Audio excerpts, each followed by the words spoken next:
Dr. Fauci is back and talking about the new COVID variant and the possibility it would bring back restrictions. Fauci says we need to be flexible.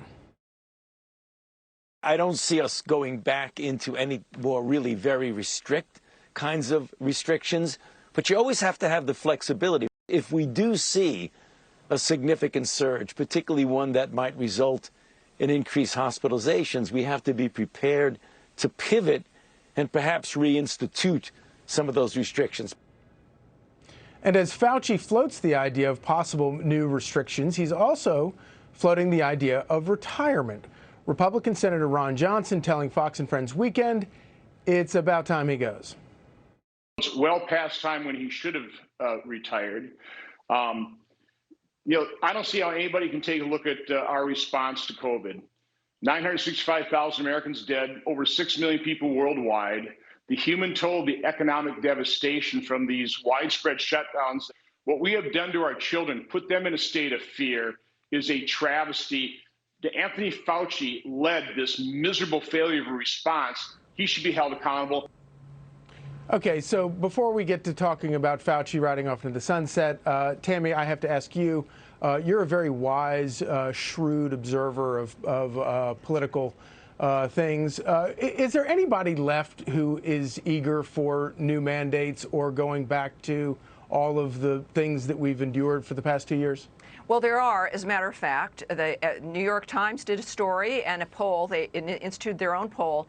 They found that the very liberal versus the liberal moderates and conservatives remained in fear. They wanted the mandates more so than every other category. Now, perhaps Dr. Fauci is a very liberal, but this talks to you about, it speaks to the nature of what's happened to the liberal base, the ultimate liberals, the far left, the progressives, that this is how they think. The reality is this is more fear-mongering. He says this as we're coming out of this.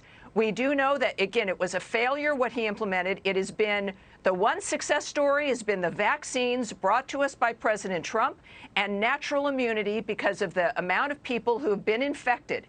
I think it's 80% of Americans have had some shot or dynamic. And so this is why we're looking at this is not March of 2020, my goodness. And this is a man who is speaking as though nothing has happened in the meantime. Everything is different. The world is different. Natural immunity, the vaccines, everything we've learned, not masks. We know the World Health Organization, the world, Europe, Italy know that this is not right. And this is just more fear-mongering from a man who does need to leave the scene. And of course, as you know, no true self-respecting liberal would actually want to wiggle under the thumb of an authoritarian like Anthony Fauci in the first place, but that's for another time. Alicia, I want you to listen to this comment from Dr. Fauci talking about retirement. Are we approaching the point where we are past the pandemic phase and you'll go get some rest? I'm not so sure, George. I want to make sure we're really out of this before I really seriously consider doing anything different. We're still in this. We have a way to go. So Alicia, it's terrible. Alicia, is it time for him to possibly retire?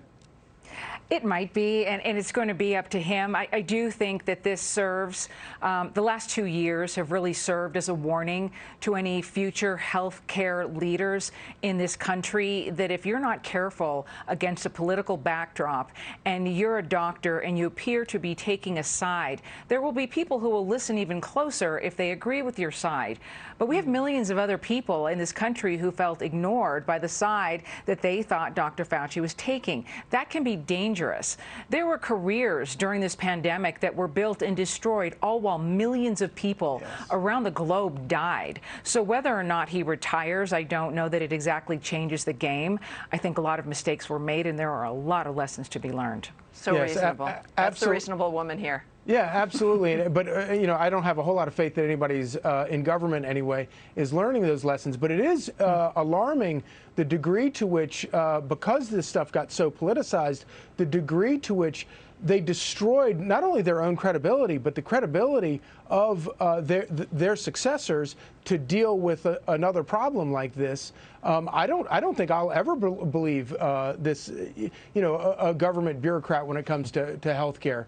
Joey, I mean, if you, and if you had if your kid's pediatrician had gotten as many things wrong taking care of your child as Dr. Fauci has in this pandemic, you would have fired him 2 years ago. Listen, when they went from 15 days to slow to spread to lock everything down because you can't afford to catch this virus, they lost me. Like, I'm not that stupid. I listened. I know the difference between the two things. And when you try to slide your hands, you lose me. Imagine having the hubris to think that that if you retire, a country of 330 million Americans aren't smart enough to figure it out for themselves. Great point. I mean, think how the people that work for him feel, that might have a different opinion and are absolutely brilliant in their own right. This guy, for all whatever his intentions are, and I will not try to assign them, he has to understand that the country's going to move on with or without him. And with him may look like him playing some golf with President Trump maybe or something. Yeah, it's truly remarkable, the vast disconnect. And I think that's been a major problem with the entire government's response to all of it. But great stuff, guys.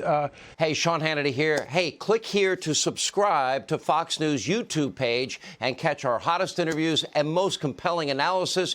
You will not get it anywhere else.